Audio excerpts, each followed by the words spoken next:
2025 လောက်မှာကျွန်တော်ဂျပန်ကိုစရောက်တယ်။အလောက်ကပေးတဲ့ကွန်ဒိုမှာပဲကျွန်တော်နေလိုက်ရတယ်။ကွန်ဒိုကအသစ်ကြီးအထက်ပေါင်း30လဲကျော်တယ်။အားလုံးကခက်မိပြီးတန်ရှင်းနေတာ။ကျွန်တော်တို့အလုပ်မှာကနေတိုင်းညဆိုင်ဆိုပြီးရှိတယ်။ကျွန်တော်ကညပိုင်းဆင်းရတာ။ကျွန်တော်ကအလောက်ကပြန်ည12နာရီကျော်လောက်ဆိုရင်အိမ်ပြန်ရောက်တယ်။ဂျပန်နိုင်ငံရဲ့တကောင်ကျော်ညတွေကအရန်ကိုတိတ်ဆိတ်လွန်တာပေါ့။ဒါပေမဲ့ကျွန်တော်ကတော့ဘာမှမကြောက်တတ်တဲ့လူမို့လို့တော်သေးတယ်။ခင်မီရဲ့နေရာတွေလူတွေအများကြီးရှိတဲ့နေရာတွေမှာတရေဆိုတာကကျွန်တော်တော်ဝေးရောပေါ့တညမှာတော့ကျွန်တော်အမြဲစီးနေကြဓာတ်လေကားတွေကိုဝင်လိုက်တဲ့အချိန်ကစပြီးအရာအလုံးကထူးဆန်းနေတာအဲ့ဒီညကကျွန်တော်အလုပ်ကပြန်လာတော့လမ်းမှာမိုးကဖွဲဖွဲရွာနေတာကွန်ဒိုရှိမှလည်းလုံခြုံရေးတွေရှိနေတာဆိုတော့စေးရေးလည်းပါပဲကျွန်တော်ဓာတ်လေကားတွေဝင်ပြီးကျွန်တော်နေတဲ့အဆက်ရှိတက်ကိုနှိပ်လိုက်တယ်ဓာတ်လေကားပိတ်ကန်ဒီမှာပဲလူတယောက်ပြေးလာလို့ကျွန်တော်ကဓာတ်လေကားကိုပြန်ဖွင့်ပေးလိုက်တယ်ဝင်လာတဲ့သူကမျိုးသားတယောက်ပဲ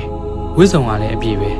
လက်ထဲမှာလည်းရုံသုံးအိတ်လေးတစ်လုံးပါသေးတယ်ပုံစံကတော့ရုံစင်းလာတဲ့ဝန်ထမ်းတယောက်လိုပုံစံမျိုးပဲ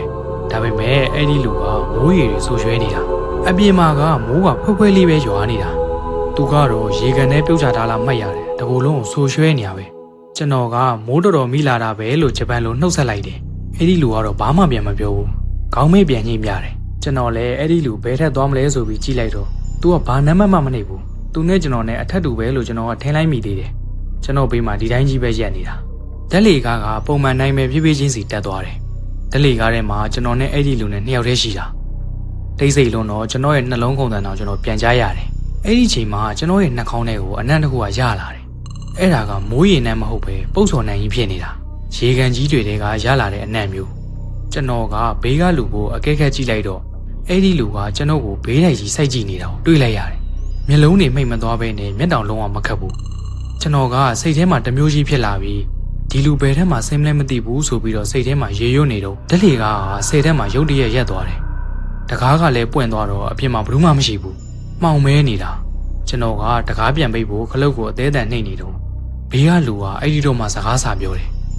မင်းကအပေါ်တက်ကိုတက်မှလားဆိုပြီးသူကဂျပန်လိုပြောတယ်အတန်ကလည်းအရှာရှာကြီးကျွန်တော်ကလည်းဟုတ်18တက်ကိုသွားမလို့ပါလို့တုံတုံရီရီနဲ့ဂျပန်လိုပဲပြန်ပြောလိုက်တယ်ကျွန်တော်စကားလဲဆုံးတော့အဲ့ဒီလူကထားရှိပါလေရောဒါဟာနဲ့ငါကတော့အောက်ထက်ကိုဆင်းနေတာတပတ်လောက်ရှိပြီအောက်ခြေကိုခုထိကိုမရောက်သေးဘူးတဲ့အဲ့ဒီစကားကိုကြားလိုက်ရတဲ့အချိန်မှာကျွန်တော်ကြောက်လွန်းလို့အသားတွေတောင်တုန်လာတယ်ကျွန်တော်ကဓာတ်လေကနံပါတ်ကိုကြည့်လိုက်တော့နံပါတ်တွေကအပေါ်ကိုမတက်သွားဘဲနဲ့အောက်ကိုပြန်ဆင်းသွားနေတာဒါပေမဲ့ကျွန်တော်ရဲ့ခံစားချက်ကတော့အပေါ်ကိုတက်နေသလိုမျိုးကျွန်တော်အပြင်ကိုထွက်ဖို့ကြိုးစားပေမဲ့ဓာတ်လေကားတကားကလုံးဝပိတ်သွားပြီအဲ့ဒီချိန်မှာပဲဘေးကလူကကျွန်တော်ရဲ့ပခုံးပေါ်ကိုအေးဆက်ဆက်သူ့ရဲ့လက်ကြီးကိုတင်လိုက်တယ်အဲ့ဒီလက်ချောင်းတွေကြားမှာရေညှိတွေပြီးတော့အသားစားတွေလန့်နေတာကိုမြင်လိုက်ရတယ်ပြီးတော့သူက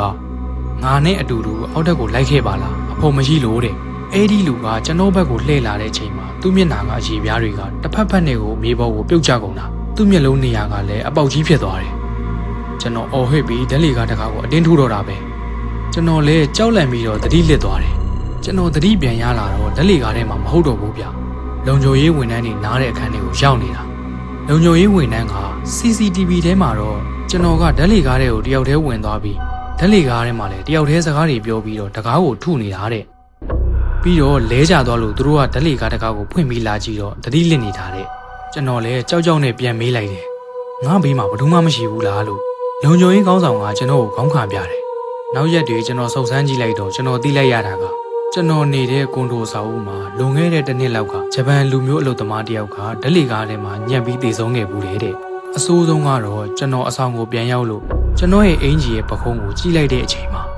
အဲ့ဒီနေရာမှာရေညှိတွေနဲ့အတူလူရဲ့လက်ဝဲရလိုပုံစံမျိုးကြီးကဟင်းသားကြီးကြံနေတာအဲ့ဒါကြောင့်ညဘက်ဓာတ်လေကားစီးတဲ့အခါတယောက်ယောက်ကတကားကိုလာတိုင်းတေချာကြည့်ဖို့သူကတကယ်ပဲအပေါ်တက်ချင်တာလားဒါမှမဟုတ်တင့်ကိုအောက်ကိုဆွဲခေါ်သွားချင်တာလားဆိုတာတေချာသိဖို့တော့လိုမယ်